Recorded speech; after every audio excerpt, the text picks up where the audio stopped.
Things continue to happen in the Middle East, even since we invited Dr. Doran to come speak with us. The world powers have negotiated a deal over Iran's nuclear power. A December 31 deadline looms for Syria to remove its chemical weapons, and reduction of military aid to the Syrian rebels continues to be discussed. Dr. Doran is here to talk about those types of things and all the latest from the Middle East. Dr. Doran is a senior fellow at the Brookings Institution, who's an expert on terrorism and international politics in the Middle East. He has served in the State Department as a senior advisor to the Undersecretary for Public Diplomacy and Public Affairs, and in the Pentagon as a Deputy Assistant Secretary of Defense. In the White House, he served as the Senior Director for the Near East and North Africa. While at the White House, Dr. Doran helped devise and coordinate national strategies on a variety of Middle East issues, including Arab-Israeli relations and the efforts to contain Iran and Syria. While at the Departments of State and Defense, he worked on promoting greater cooperation between the two, with emphasis on countering al-Qaeda's propaganda. And by the way, if you didn't know that, Dr. Doran is actually a little bit of a Floridian, having taught at UCF for 3 years. So please join me in welcoming Dr. Michael Doran back to Florida.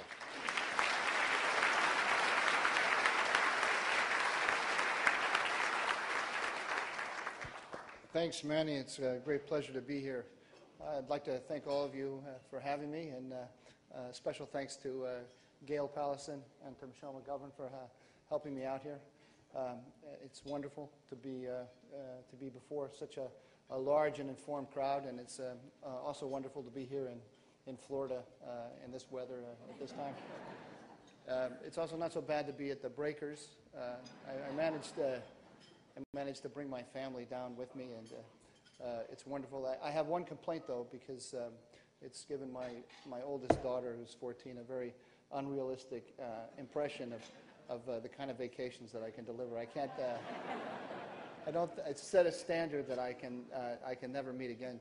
She's already got a New Year's resolution to only travel by limousine, private jet, and helicopter. But no, it really is wonderful. It's a dreamlike environment. I have one confession to make, or what I say, full disclosure. I was in the White House of George W. Bush, so some of my comments, I think, will suggest a criticism of the President Obama and our current foreign policy, and that's why I'm not coming out of the Obama White House. Just to make it clear to you.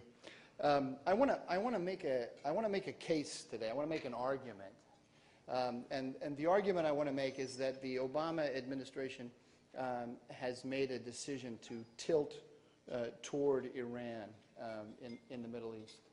The nuclear deal that they signed last month is part of that tilt, but I think it's much wider. It has to do with how they're conceiving the region.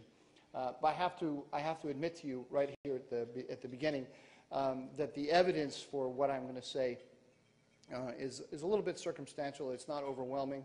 I'll lay out to you the basics of the argument, and then I'll let you make your decision about what you think about what I'm saying.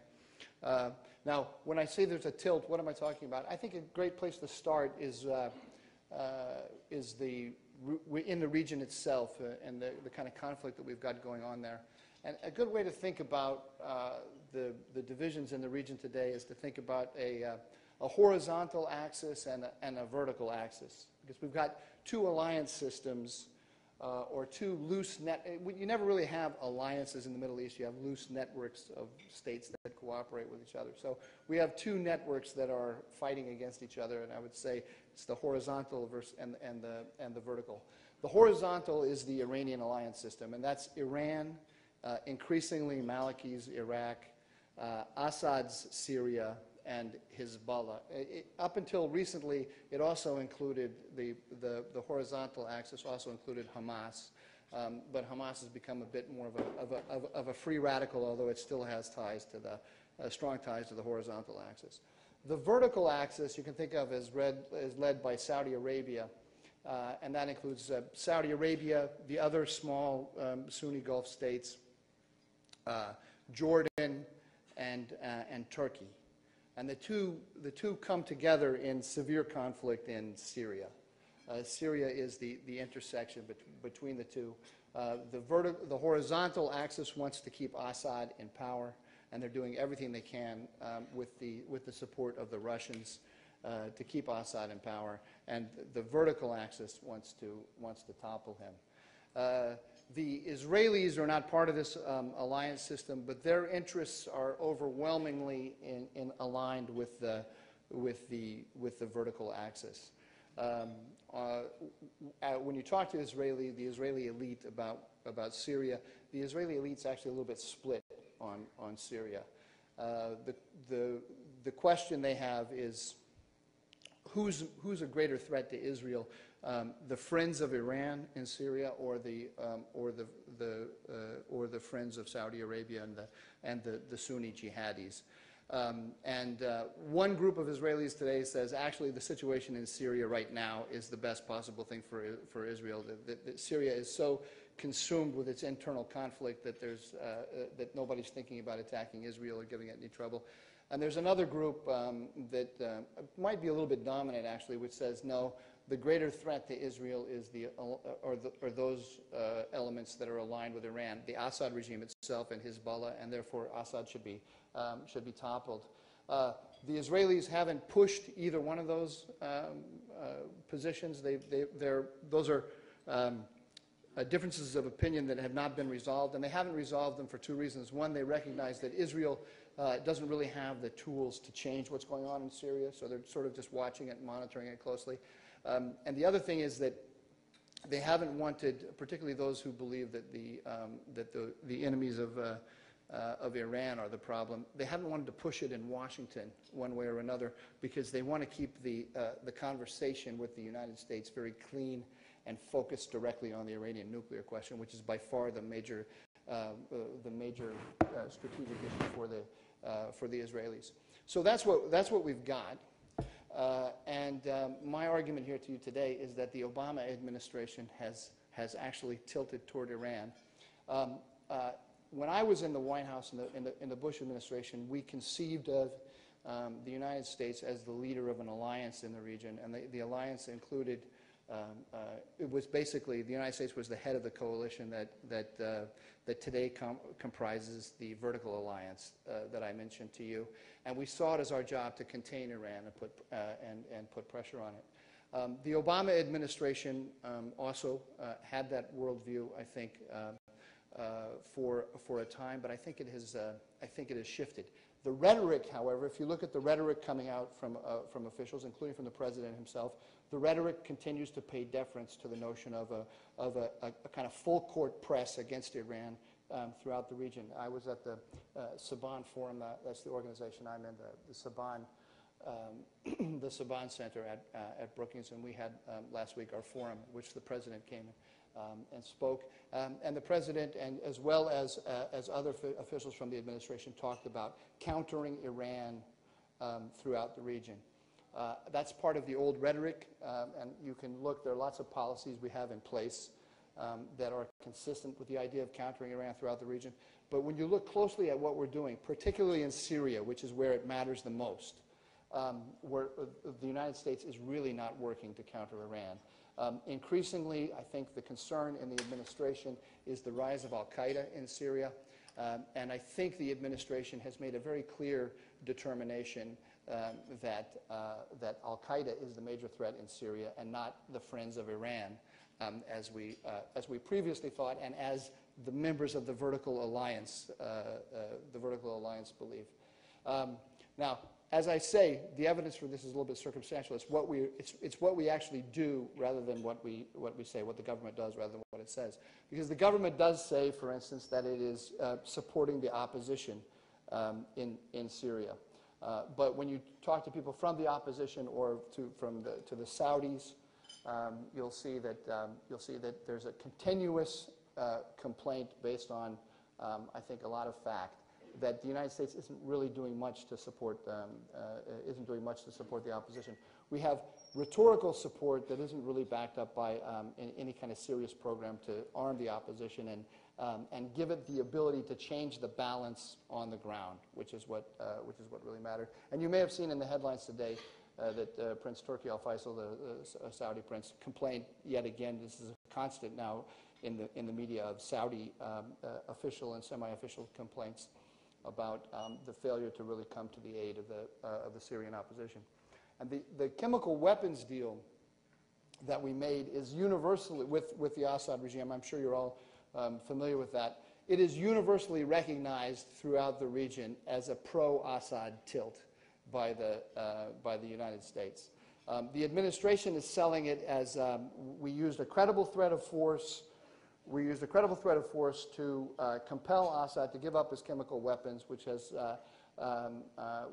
weakened him in some way.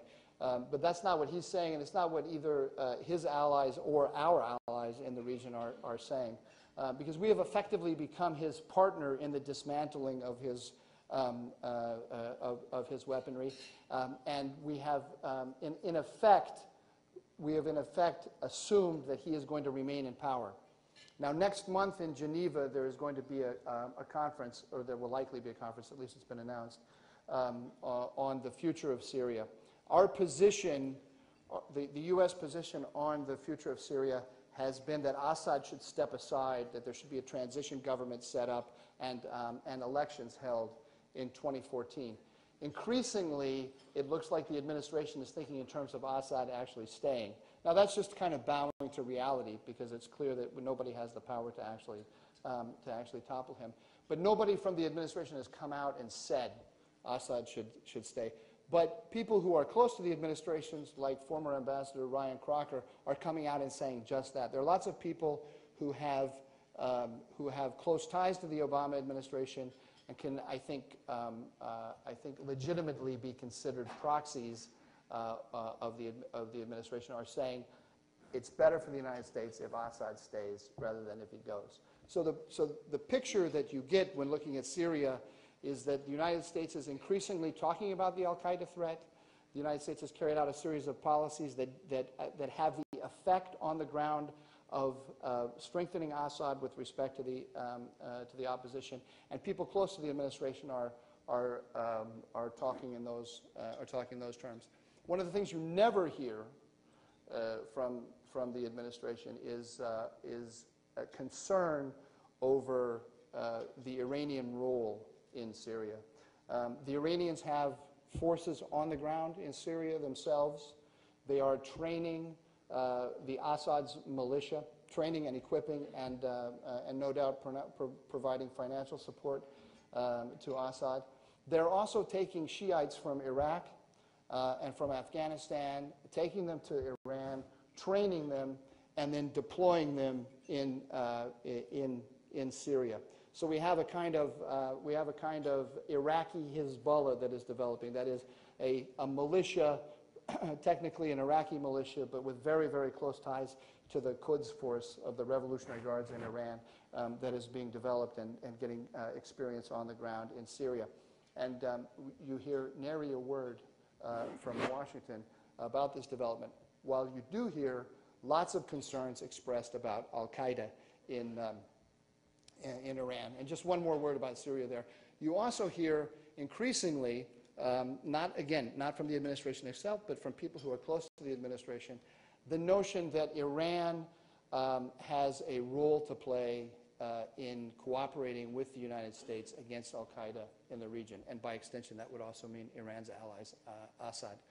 Now, this is a view that has been around. It's got a long pedigree in our foreign policy elite.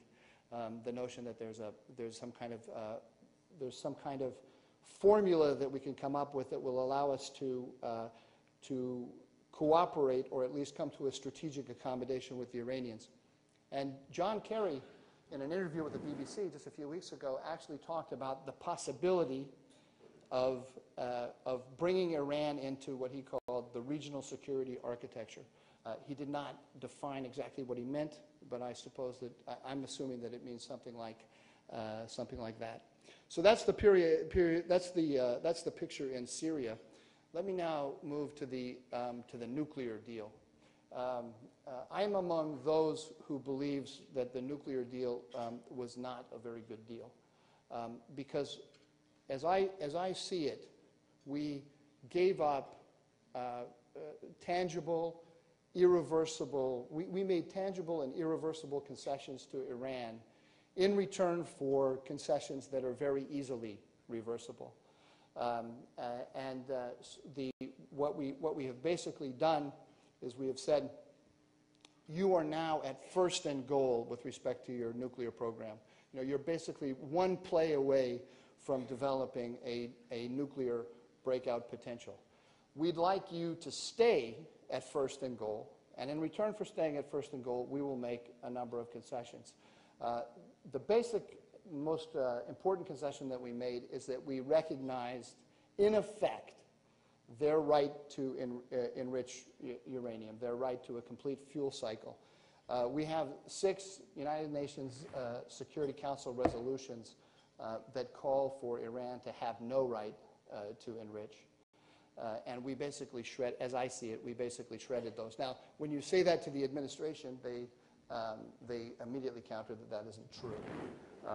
First of all, they say that they did not give up the right to enrich. And technically, if you look at the language of the agreement, technically you can say that that's true. But in effect, there are a couple of lines together that say that the agreement is going to allow them to enrich uranium. So it's a lawyer's argument rather than what you can sort of see before your eyes.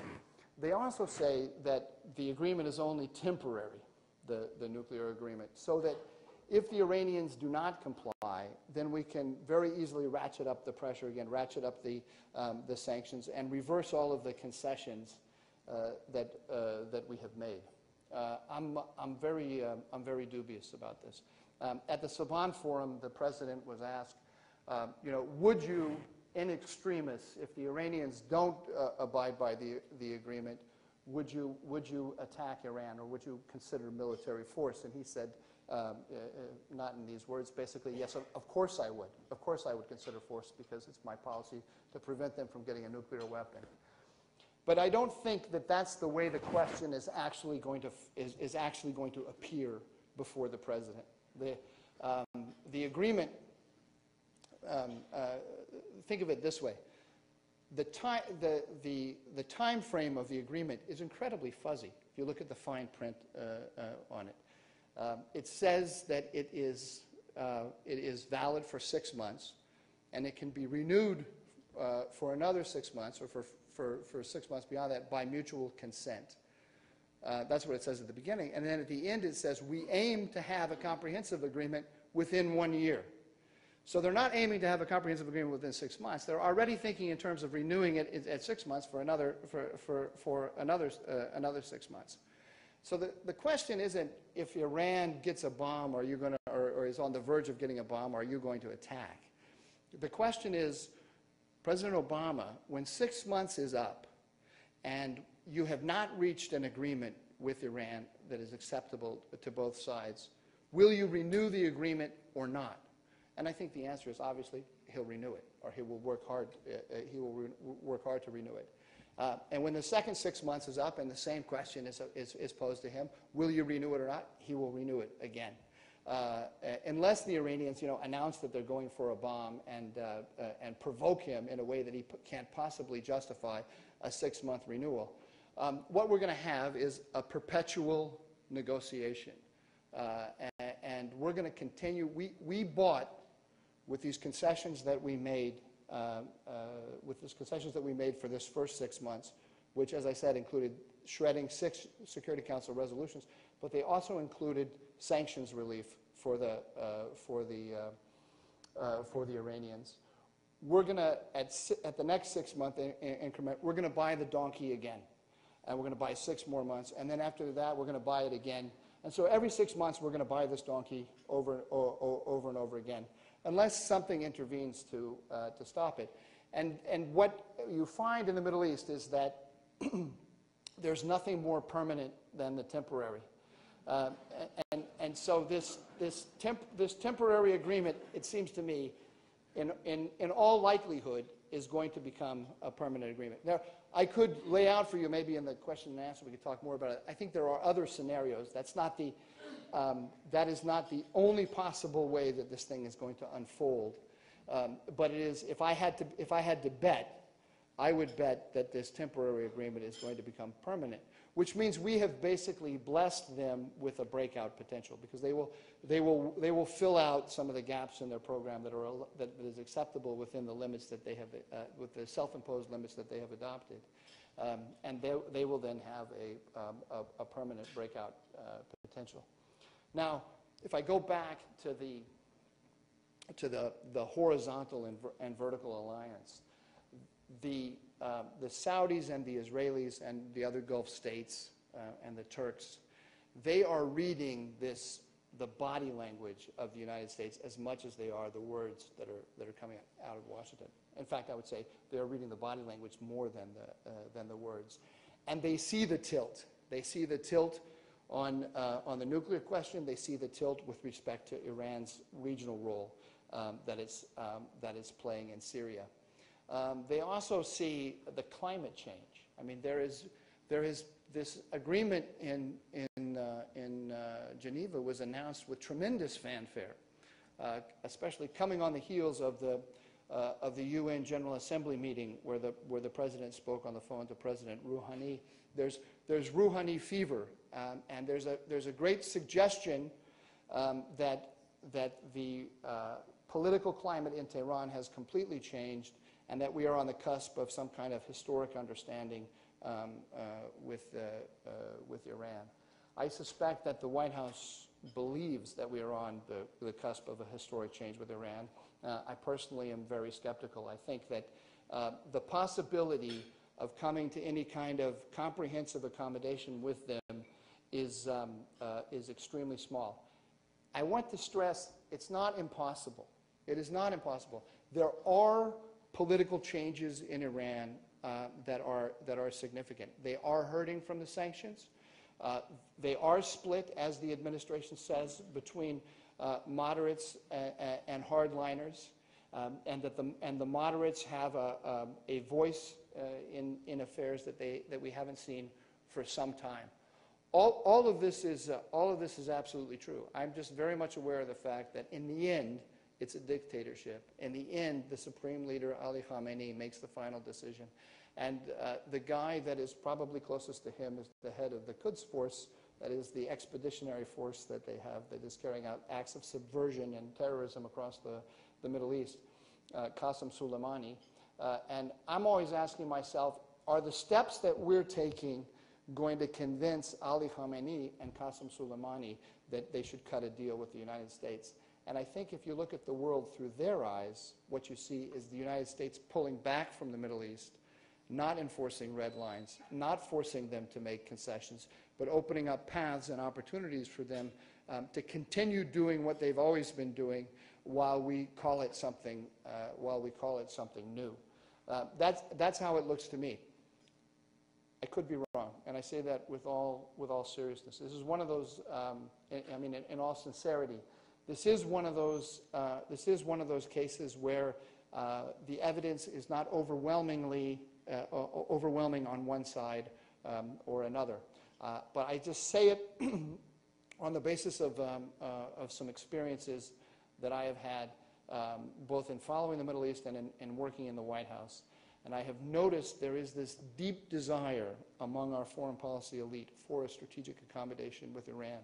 It's a bipartisan desire. If you go and you look at Henry Kissinger's book, Does America Need a Foreign Policy, which he wrote around 2000, the section on Iran starts with the line, there are a few countries in the world with which the United States has less to quarrel than Iran.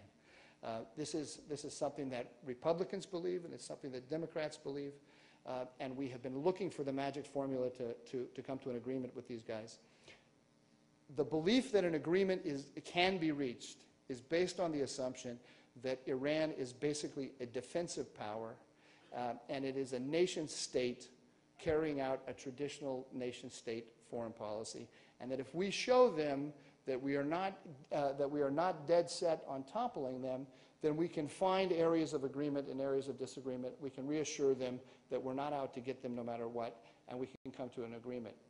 I have a different reading of Iran. I think it is still an expansionist power, despite the weakness under the sanctions, and that as they see us recede, they see greater opportunities for themselves, and they see no rival in the region, not Israel and not Saudi Arabia, that has the tools to stand up to them as they expand their regional role. So I think sooner or later, the President of the United States, whether it's President Obama or his successor, is going to find out that Iran has crossed one of our red lines. Now, where that red line is, I don't know. What's going to happen that's going to make us say, we can't tolerate this anymore. And we're going to find that we're going to have to take drastic action of a kind that we are trying to avoid taking. And we're going to find, when that moment comes, that the only powers we have to help us are those members of the vertical alliance who share with us a concern about the expansionist role of Iran. So I would say, with that thought in mind, we should be working with those powers now, with our traditional friends, to counter Iran throughout the region, to offer Iran a way forward on the nuclear question that is well within the red lines, not just of us, but of our allies, the Saudis and the Israelis, and to stand firm on it. But I don't think that's what's going to happen. What's going to happen is there's going to be, as I say, this continual rollover of the agreement and a continual search for some kind of accommodation with Iran. Now, let me just close with a couple of thoughts about this. I wrote with my former boss, the Undersecretary of State, Jim Glassman. I wrote an article a few weeks ago in which we suggested that this tilt toward Iran was actually part of a grand strategy on the part of the Obama administration, and that they are actually thinking, they've moved well beyond what their public rhetoric says, and they are actually thinking about Iran as a kind of partner for the United States in the Middle East. We wrote it speculatively, very much in the kind of language that I've been using with you here. Here's the evidence. This is a possibility. And we got two reactions, which were interesting. From the left wing, and from Obama supporters, we were accused of having overheated imaginations and conspiratorial thinking and that sort of thing. And we were also attacked from the right wing. I got a very strongly worded email from a friend of mine who's a noted analyst, and he said, "You're giving them far too much credit. Everything they're doing in the Middle East is just ad hocery, and they're kind of swinging from branch to branch without any kind of clear vision, at all."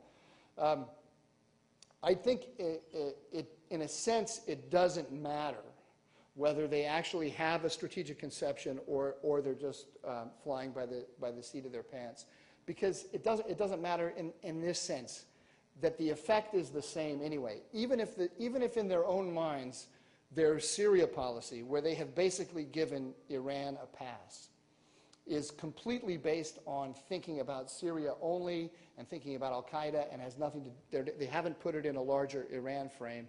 Even if that's the case, they have still ended up tilting toward Iran there.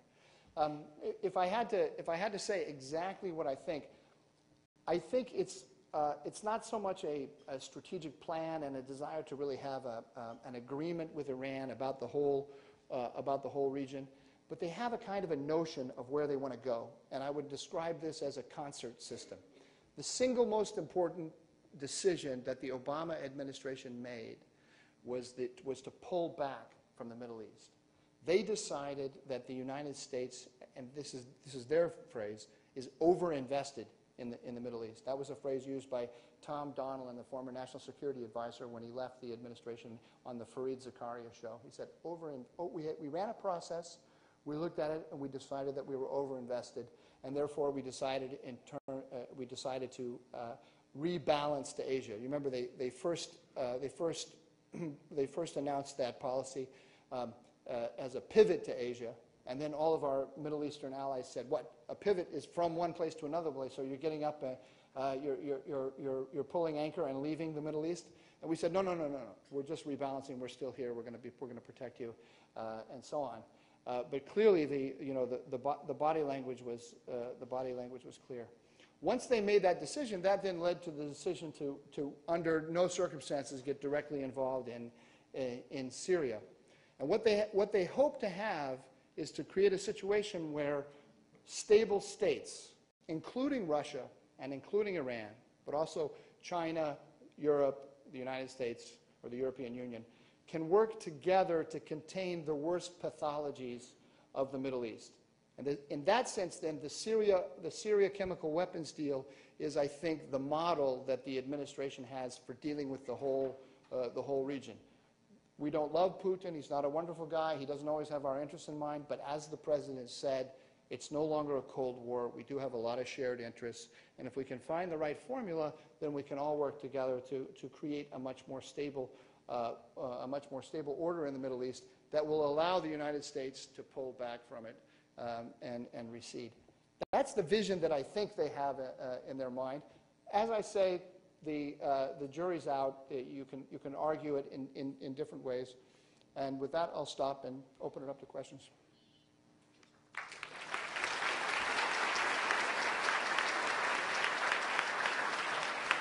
Thank you very much. I know it was tough duty coming down to stay at the Breakers and leaving the Northeast, but here's a small token of our appreciation for Thank you very making much. the trip. If you have questions for Dr. Doran, please raise your cards in the air now, and our volunteers will come by and pick them up. As you know, Dr. Doran, the first questions come from the students. Right. And those are typically the toughest questions. So who has the first question? Please announce your name and the question, please. Good afternoon. My name is Maisha Khan, and I'm a student from Forest Hill High School. Speak up just a touch, please. My name is Maisha Khan, and I'm from Forest Hill High School. And my question to you is, can the United States sustain the current payment system to maintain peace in the Middle East? I'm sorry, I didn't quite catch it. I'm sorry. Can the United States sustain the current payment system to maintain peace in the Middle East? So do we have the financial resources to sustain peace in the Middle East? I think we do, actually. It's a great question. Thank you. When the Syria question came up, or when the question of using force in Syria came up a few months ago, that was one of the arguments that was made, particularly from the right wing of the Republican Party, actually, that we don't have the money to sustain this kind of role. John Kerry pointed out I think it was before the House Foreign Affairs Committee, that many of our allies in the region have significant reserves of cash, which they would be willing to offer to us if we were to carry out a more robust policy in Syria. And I think it's not there's a precedent for this. The 1990-91 war in the Gulf was completely paid for by our Gulf allies. In fact, we turned a small profit on it.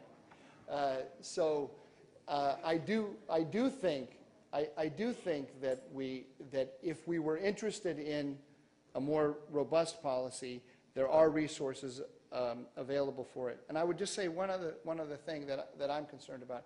I often get, particularly when talking to Republican, because you know you're all aware, of course, that with the rise of the Tea Party, there's a very strong anti-interventionist sentiment, bipartisan, but particularly strong on the Republican side. And I often get from them, what, you want another war? When I say we have to have a more robust policy towards Syria, 2 wars wasn't enough for you? My point is, look at what happened to President Obama when Assad used chemical weapons and he was forced to take action. Now, nobody in the country made a better argument for staying out of Syria than the president did, or at least his administration did, for the last 2 years before his decision to use force. And basically, the administration, through directly and indirectly, sent the message to the American people that anybody who would want to have a more forceful policy in Syria should have his head examined, which is what which is what former Secretary of Defense Gates said about anybody who would get involved in another war in Asia. But then, all of a sudden, he decided that we did have vital interests that had to be protected with force. But because he hadn't been making the case and he hadn't put together the coalition ahead of time, when it came time to actually do something, there was nobody there to work with the United States, or very few people to work with the United States. And our closest ally, the British, fell by the wayside completely. So I think it's important to imagine down the road those drastic situations that you might find yourself in when you're really in a pinch. And you have to build the coalition now that can help you when you're in a pinch. If you don't, you end up all alone having to use force, which is what we want to avoid. And just one last word on this. It's counterintuitive. It's the same thing with carrying out a more forceful policy with Iran. If we don't combine threat of force with diplomacy, it is the threat of force with Iran which opens up the possibility for diplomacy.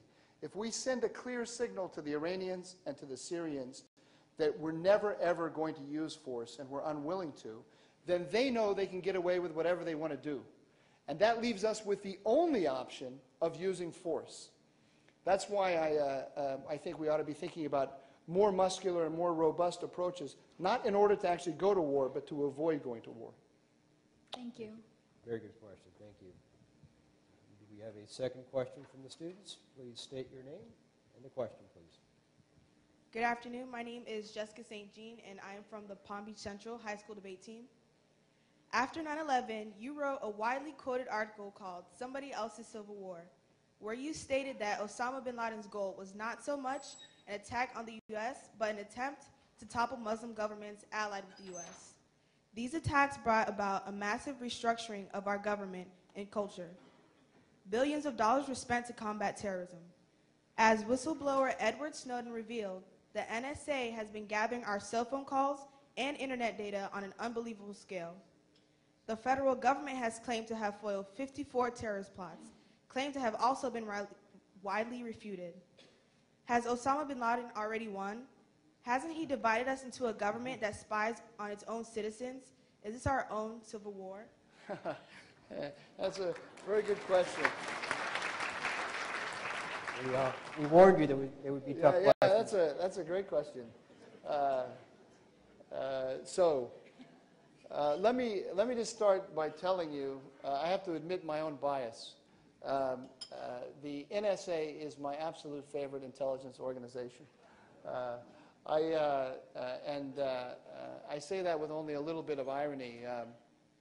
When I worked in the White House, I was amazed at the extent to which the NSA was our eyes and ears around the world. It's remarkable how, theoretically the CIA is a human intelligence organization, so the assessments that they give you are based on their human intelligence network.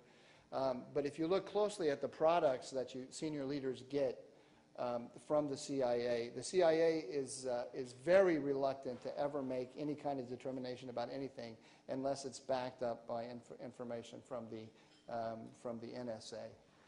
And I was amazed at time and time again how it helped us, and it has what we're being told by supporters of the NSA now, who say that there have been actual plots foiled by the NSA and so on. That is all true. Of course, I'm not at liberty to talk about that at all. So I think the NSA is an absolutely indispensable tool. I think some of the stuff that's come out, though, as you've suggested, is in need of review.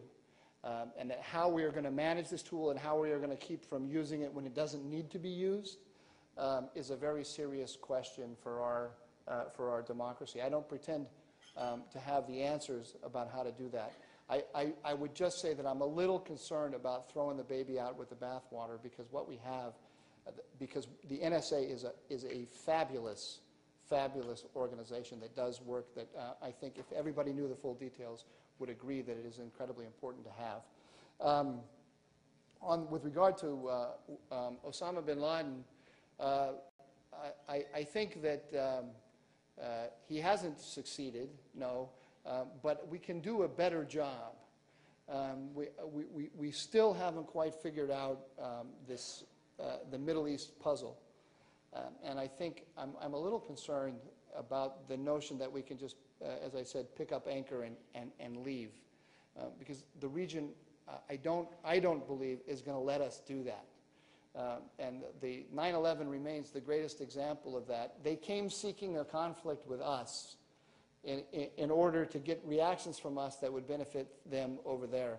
As long as we're the greatest power on earth, we're going to have a whole bunch of enemies who hate us or want to pick a fight with us simply because we are the greatest power on earth. And there's no way to escape from that. We have to be forwardly engaged in the world.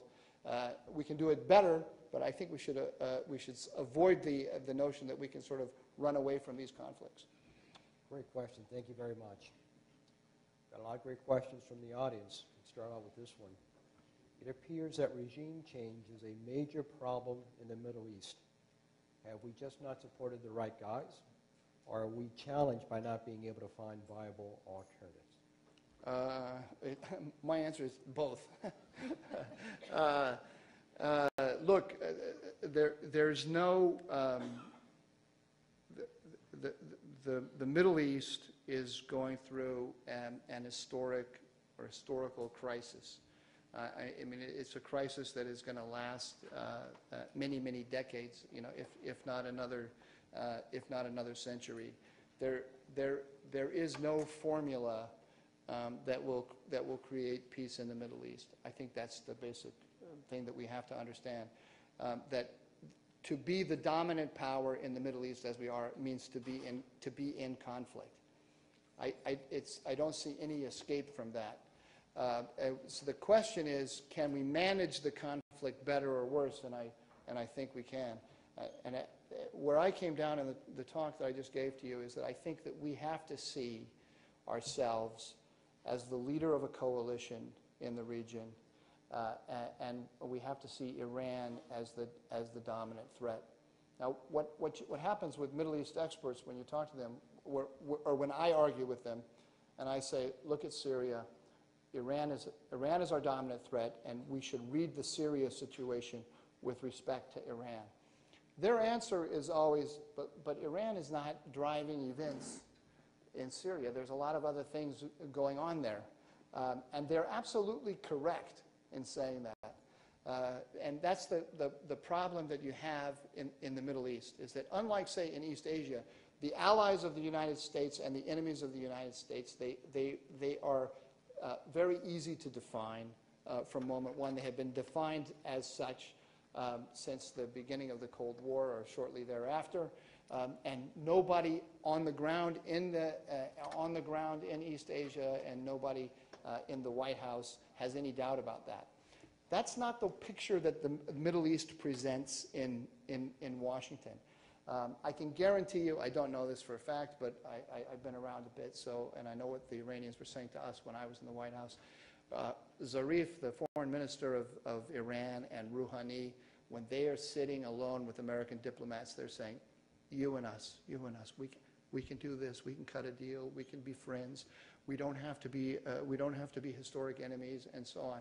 So through back channels, you're getting the country that has been most inimical to the United States over the last 30 years is saying, we can be buddies, we can be buddies. And it creates a vision, a very confused vision at the top about who's a friend, who's an enemy.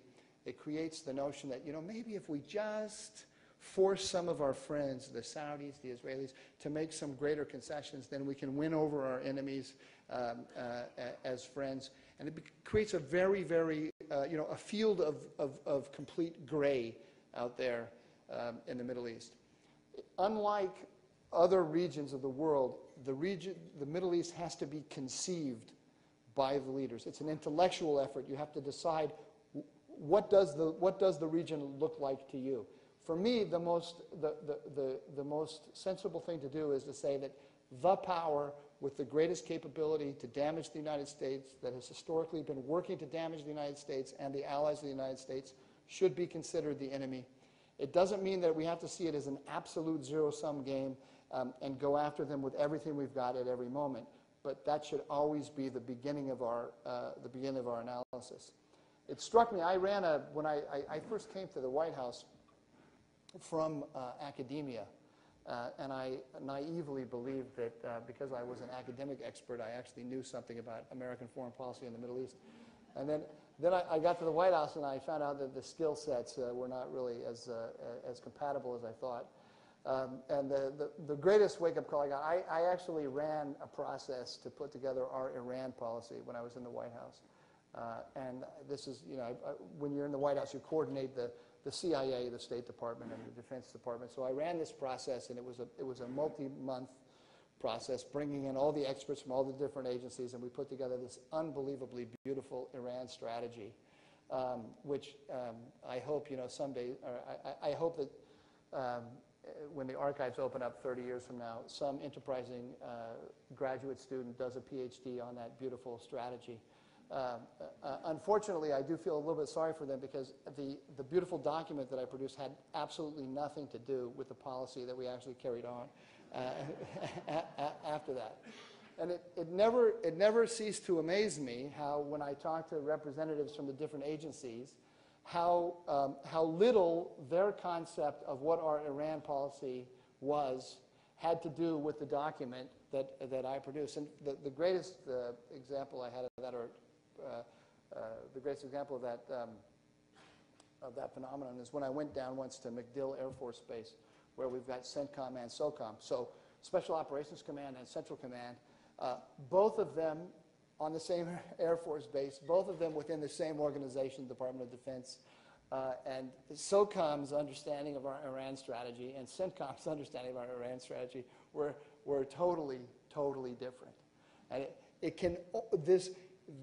the coherence of the Middle East foreign policy can only be set by the president. The president has to have a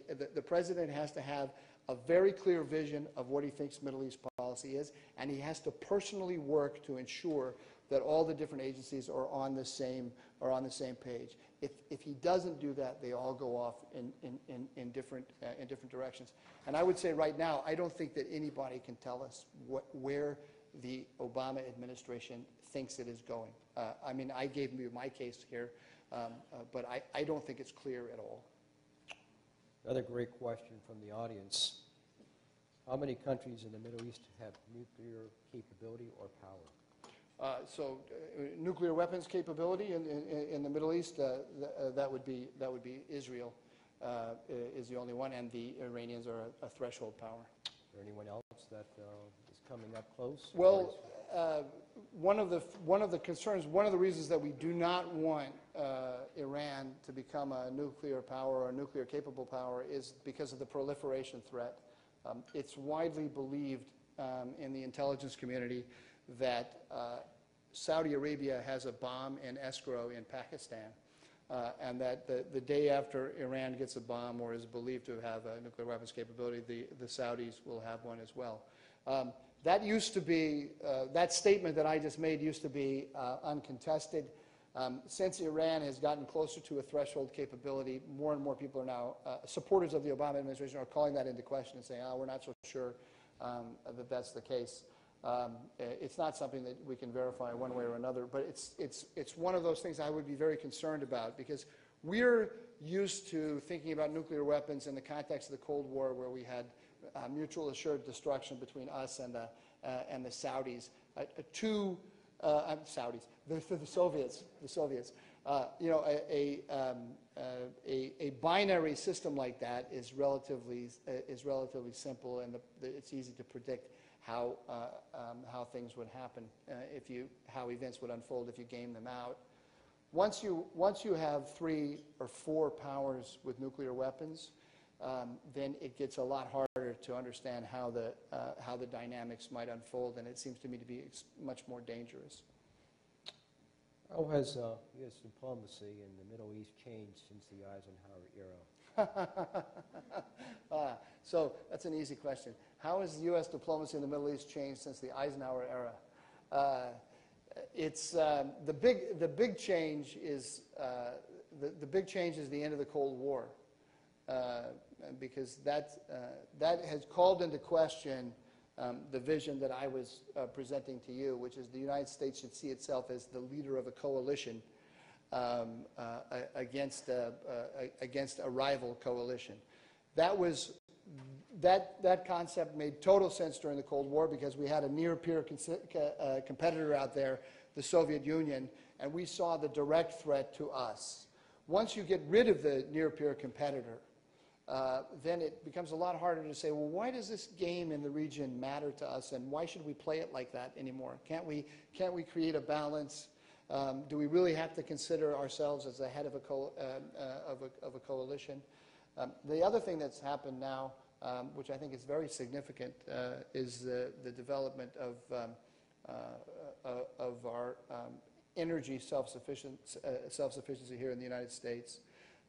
There are two schools of thought about this: the proliferation of carbon energy that we now have as a result of hydraulic fracking and so forth.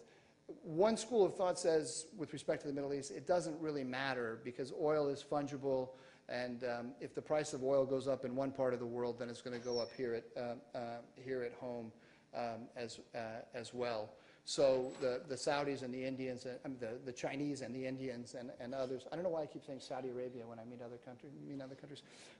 The Chinese and the Indians are very dependent on Middle Eastern oil. So if there is a disruption of supply in the Middle East, then the price will go up for them, and the price will go up for us because it's a global market. Another school of thought says, no, it's not so simple anymore. The fact that we know that our supplies are guaranteed from our own resources here at home means that we can tolerate much more disruption in the Middle East than in the past.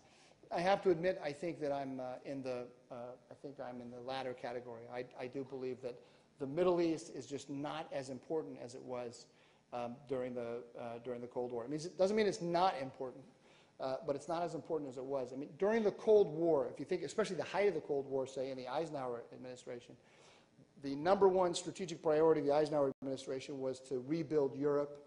Almost all of the oil of Europe came from the Middle East. 2/3 of it went through the Suez Canal.